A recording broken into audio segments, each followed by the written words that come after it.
Okay, let's kick off the show with our first big story. The Asset Management Corporation of Nigeria, Amcon, was established on July the 9th, 2010 after the passage of the Asset Management Corporation of Nigeria Act number 4 of 2010 for the purpose of efficiently resolving the non-performing loans assets of banks in Nigeria. Now, Amcon has released a list of 100 of its chronic debtors and it's said to take over their companies.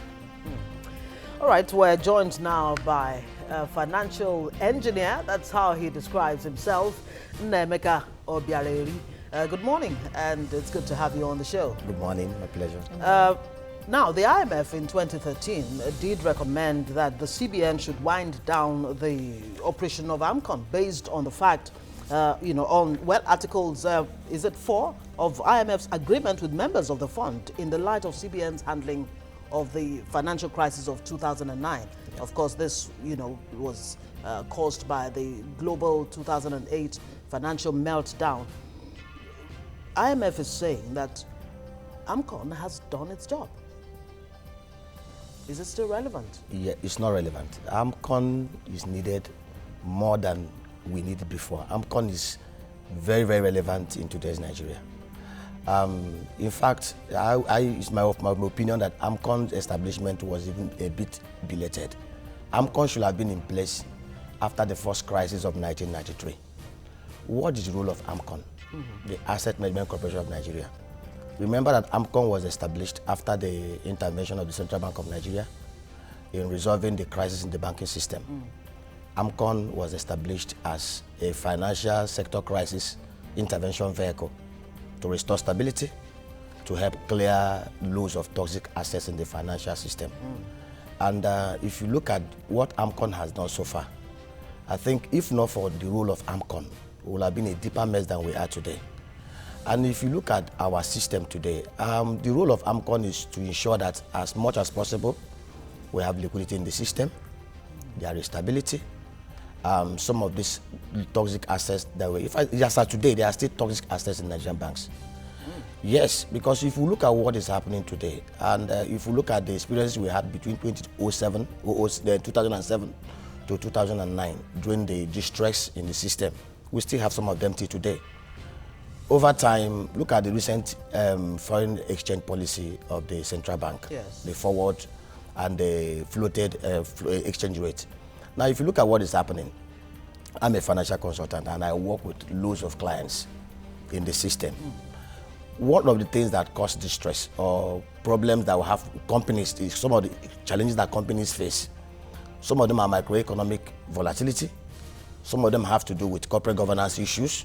Because if you look at why do we have this, why did we even have these toxic assets in the first place? That's the first question we should ask ourselves. If you look at the central bank governor, Sanusi Lamido Sanusi, during his speech before the intervention in 2009, he listed certain factors that contributed and which are still in existence. Corporate governance issues, insider loans that were created, the issues of macroeconomic situations. Now look at what this places we are currently having. Companies over the last 1 year have been finding it difficult to access foreign exchange, to be able to repatriate dollar to some of their creditors. Let me just give an illustration. A Lagbaja PLC, a manufacturing firm in Nigeria, who manufactures jute materials. Jute materials are materials that are used to produce bags, yes, for storage of food items, because using propylene bag is very cancerous. So we are made to understand. Now this company over the last 1 year raised a letter of credit. A Form M was filled, which was approved by the central bank. The bank established a letter of credit. He borrowed naira to be able to fund this. $20 million. Of course, he brings in his raw materials in bulk over the last 1 year to be enable him produce. It's a manufacturing firm employing people in Nigeria, adding value to our economy, to the real sector. All right. Now, over time, this company, Lagbaja PLC, have been able to repay $8 million of those LC obligations, remaining $12 million. He has his naira stacked up in his collection account, but there is no dollar for him to be able to pay down on the letter of credit obligation. Now, it's a manufacturing firm. We understand that his cost of fund in Naira is about 23%. His margin is about 35%. Now, he is stuck. There's a new policy that expects him to wind down on a dollar obligation that he incurred at 197.5. He's expected to buy a dollar at 285 Naira. Which means it's in a hole of about 85 Naira. Yeah, can we cut to the chase yes. so that we can wrap up? So if you multiply 85 Naira by the outstanding loan obligation of $12 million, he has a hole of 735 million, which he must raise to be able to pay. Where will Mr. Lagbaja PLC be able to raise that kind of money? Is that where Amcon comes in? That is where Amcon comes in. It's a situation. Now, this is a loan obligation that is potentially going to go bad. His margin is already overloaded by events beyond his control. At the beginning of the year, he was told for sure, because you plan based on... What you're explaining now has yes. to do with the special market intervention of the CBN that just took place exactly. with this new introduction. Now, this is a potential toxic asset. This man, even if you sell his factory valued at $2 million, will not be able to get out of this. The banks are not willing to help because he must pay down his obligations. So in such situation, what do you think will happen? There will be need for special intervention. Amcon can come in here. Remember that Amcon is a specialized institution with specialized skill sets. And there are loads of other similar companies in the same situation as Lagbaja PLC. We are talking about outstanding LC obligations of about $5.2 billion according to the CBN.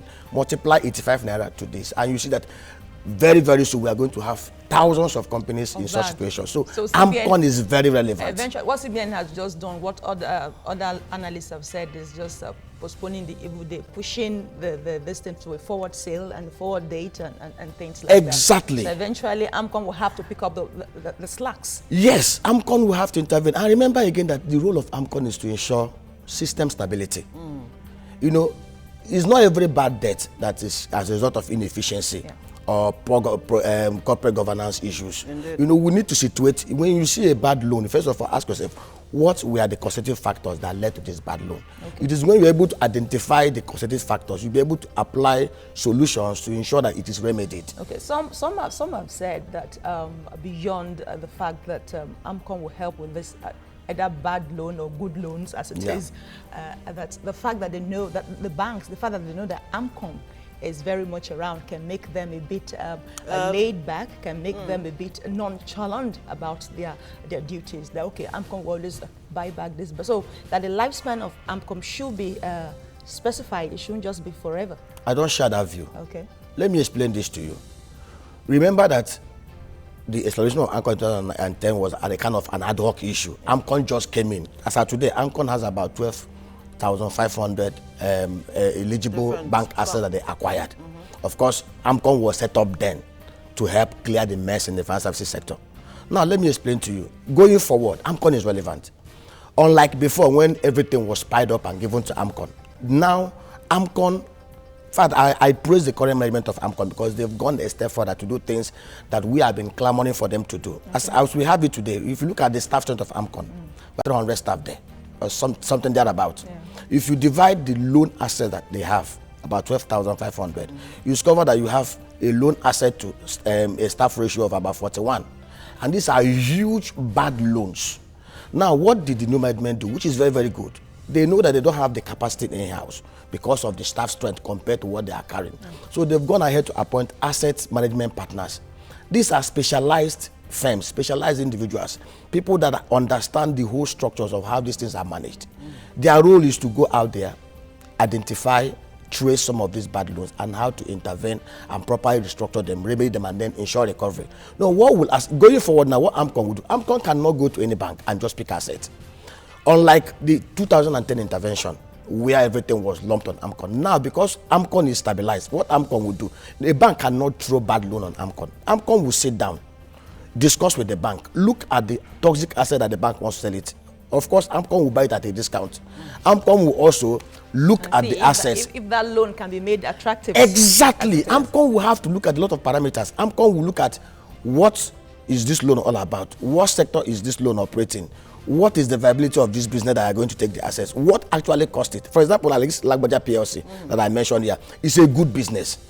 It's a manufacturing business that has been adding value. But something just went wrong. Professionally run, good corporate governance integrity, but macroeconomic volatility, things beyond the control of management happen. Okay, just hold on. Let's see some recent activities of Amcon, especially those making headlines at this time. Of course, remember, Silver Group is first on that list, and they made the news after Amcon secured a court order restraining Senator Ben Murray Bruce and other obligors that owe Amcon more than 10 billion naira from challenging, interfering, obstructing, or frustrating the takeover of the companies.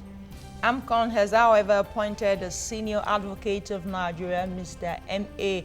Banere, as the receiver to the companies.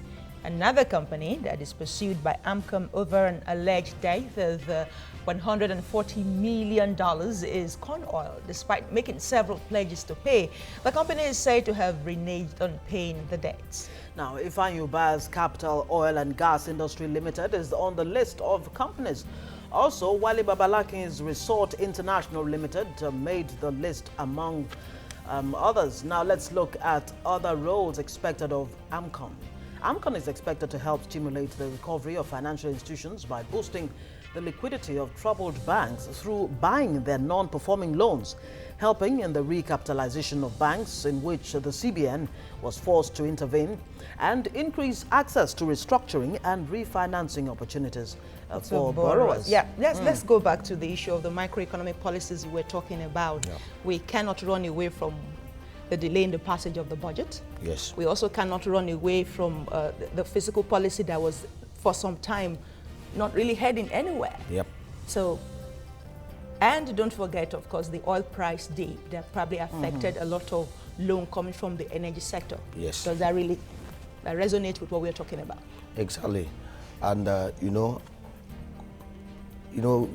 issue of companies being taken over by Amcon, I want to address that issue. Yes. You know, in Nigeria, based on my experience as a financial engineer, as a banker of over 15 years experience, I've come to understand one thing. There are some customers that go out there to borrow money without intention to repay. Isn't that where the real challenge is? Yes. I mean, nobody's accusing any of these companies of doing that. Yes. But that seems to be the major issue. Yes. Now. And how are you able to save, really? I mean, what are those mechanisms in place, to ensure that even if a company or an individual had no plans to repay the debt, he's not able to carry out his, plans that will affect the rest of us? You remember how Amcon came to be in 2010? Most of these assets were just lumped up together. They acquired it to be able to give the banks breather. As at the time Amcon intervened in the system, we had over 42% of the banking loans as non-performing, whooping 42%. If not for the intervention of Amcon, we would have had some worse cases in our hand. So what Amcon did as at that time was to take up those assets and now try to provide remedial measures on how these things can be remedied and recovered. Now, it's a character issue. If a debtor approaches Amcon and say, okay, and they agree on a resolution, this is the steps we are going to take over time to remedy this.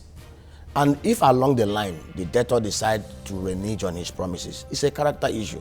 Of course, you wouldn't expect Amcon to fold his hand and allow those assets to continue to deteriorate. Remember again that Amcon has to borrow funds to fund this acquisition. Bonds were issued. This taxpayers' money that we're talking about here. Which also brings us to the issue of people actually saying that, okay, Amcon have to borrow, and because it's a government agency, we have access to loan and credit. Yes. Thereby crowding with sovereign guarantee. Yeah, thereby crowding out other private sector from getting funds. Let me tell you, the market is very, very deep. You mentioned the issue of fiscal policy. I'm an advocate of aligning fiscal policy with monetary policy. Now, one of the challenges that we had in Nigeria, in fact, that was one of the reasons why we were delisted from the JP Morgan bond index for emerging markets, because of the absence of a two-way quote foreign exchange market. there was no offer and bid market as at that time because of the stringent way the CBN was managing our foreign exchange issues. Now that issue has been sorted out, investors can actually bring in their money. Investors can actually bring in their dollar and also take out their dollar based on proper analysis of the market or the sector that they want to intervene in. The question now is, what are we doing on the fiscal side to be able to attract the needed foreign direct investments? Remember again that our fiscal allocation of revenue that we get through fiscal side is very, very low. Our major source of revenue in Nigeria, foreign exchange earning, is the crude oil. Crude oil over the last 1 year has traded at less than $52 per barrel. Therefore, if we are to take care of this market, be able to attract the kind of investment that we will need to develop this market, it will not come from fiscal revenue. We have a national infrastructure development plan that is estimated that we will require about $3 trillion in the next 30 years to be able to build up our economy, even to get the level of the second world in terms of infrastructure development and all the things that are required to build it. If you look at the fiscal revenue that we expected to get from our oil revenues, it will not even be up to a scratch compared to the kind of volume of money we need to develop our economy. Okay, let's look at another practice. I mean, this is very vital, what you've just said. There is a situation where some have criticized Amcon, of taking over even where you have performing loans. Why is this happening? It's not true. Yeah, I don't believe so. It is happening. Let me tell you this. A loan is classified as non-performing if after 90 days there is kind of a default in interest and principal payment. There's no way Amcon can take over a company that has been servicing its interest and principal obligation consistently. Now, what is the threshold internationally? 5% or thereabout? Of what? For loans. That's the best practice internationally. 5% is the threshold. Okay, non-performing loan to the volume of risk assets. Yes. Okay. Yes. Is that really the practice in Nigeria? Yeah, of course. Let me tell you. See, another thing again you have to do, you have to realize there is the issue of disclosure. There's no transparency in disclosure. Let us be honest with ourselves.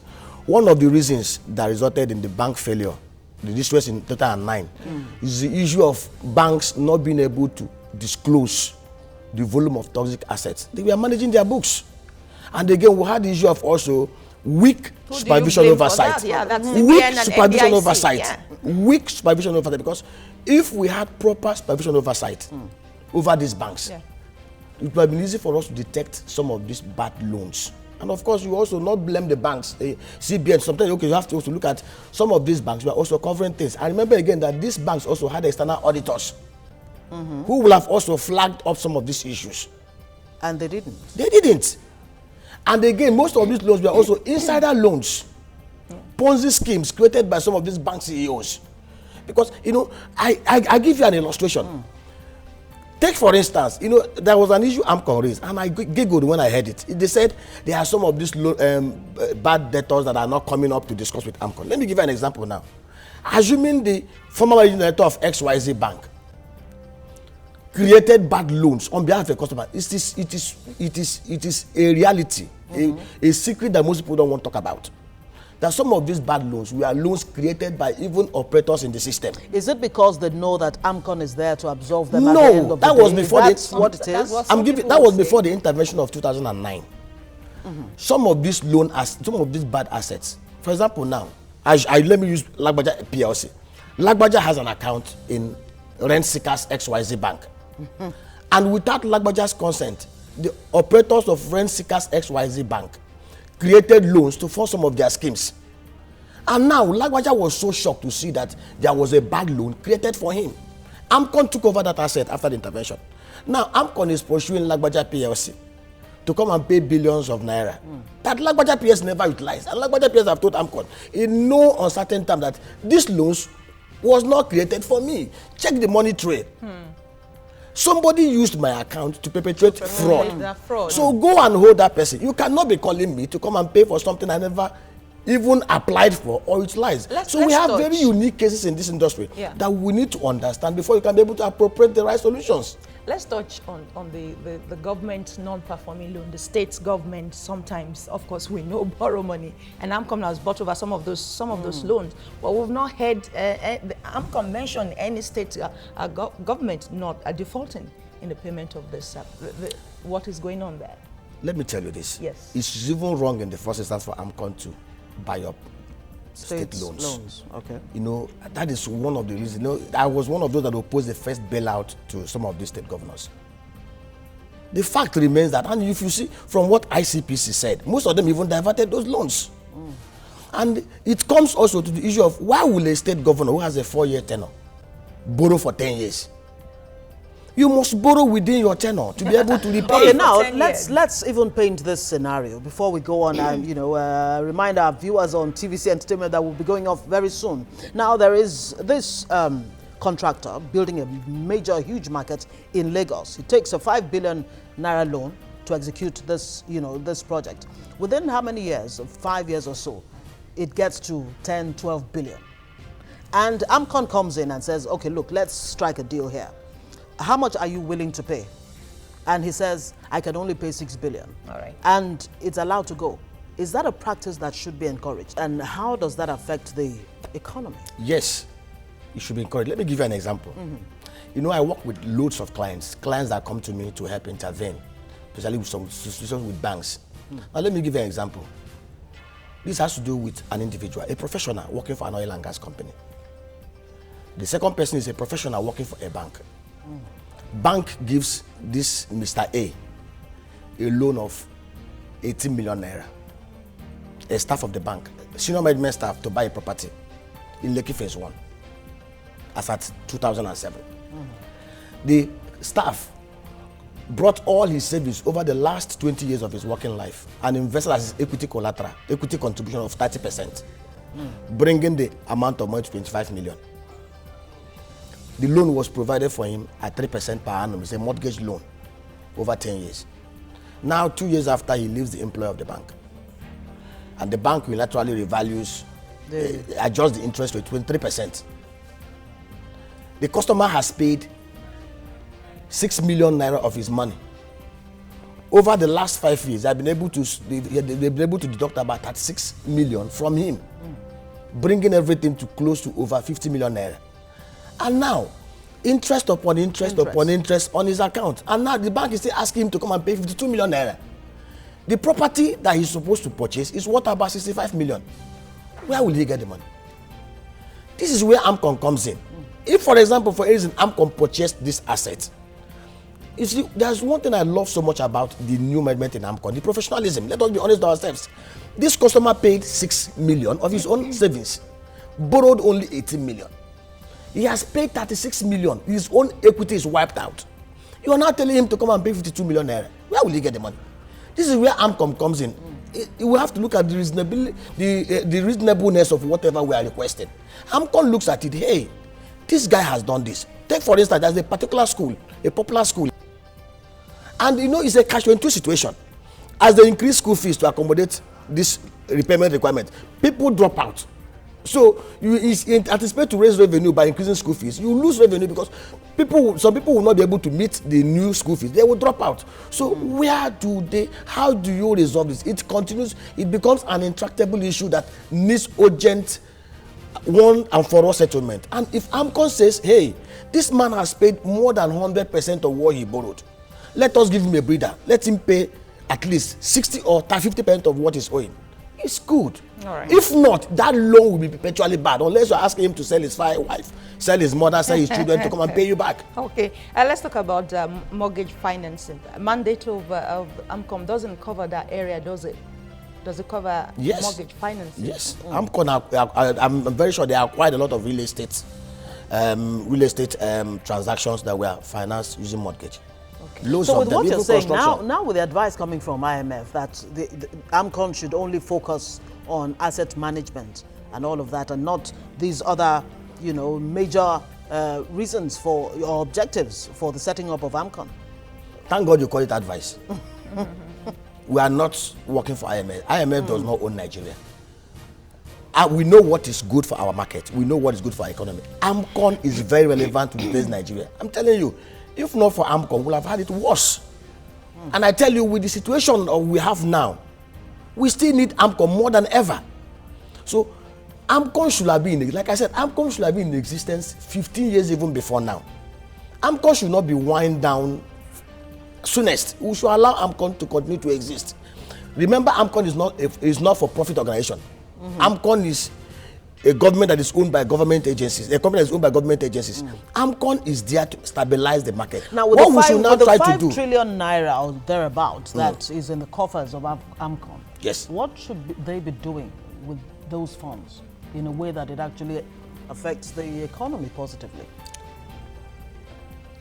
Amcon has, remember that Amcon borrowed funds to acquire these assets. Yes.